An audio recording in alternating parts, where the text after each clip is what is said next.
कन्नड तालुक्यातील मकरंदपूर शिवारातील रस्ता अतिक्रमित असल्याने येथील संतप्त नागरिकांनी या गोष्टीला विरोध दर्शवत संबंधित शिवरस्ता हा अतिक्रमणातून मोकळा करावा या मागणीसाठी मागील 5 दिवसापासून शेतकऱ्यांनी उन्हाच्या कडाक्यात आंदोलन केले आहे।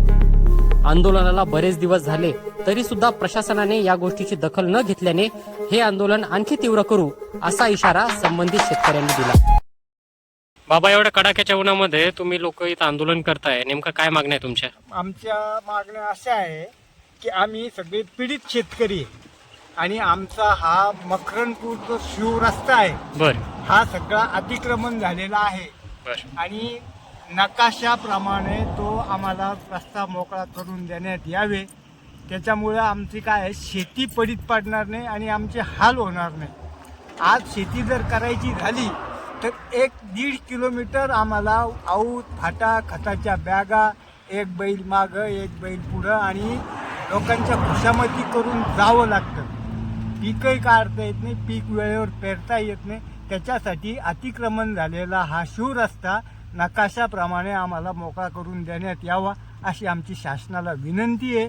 आणि या शासनाने किती दिवसापासून तुम्ही इथं आंदोलनाला बसलेले? आता आम्ही 25 तारखेपासून आम्ही याच्या अगोदर आम्हाला 7 तारखेला तारीख दिली होती, बर त्यावेळेला पण काम झालं नाही।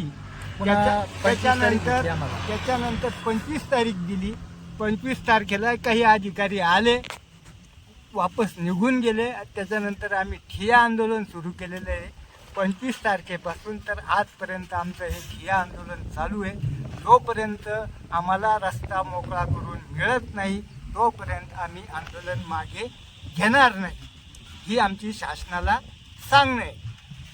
आणि शासनाने आमचा अंत पाहू नये आणि आमचा जीव सुद्धा घेऊ नये, तरी आम्हाला सरकारने, मायबाप सरकारने, शासनाने हा शिवरस्ता नकाशाप्रमाणे आम्हाला मोकळा करून देण्यात यावा।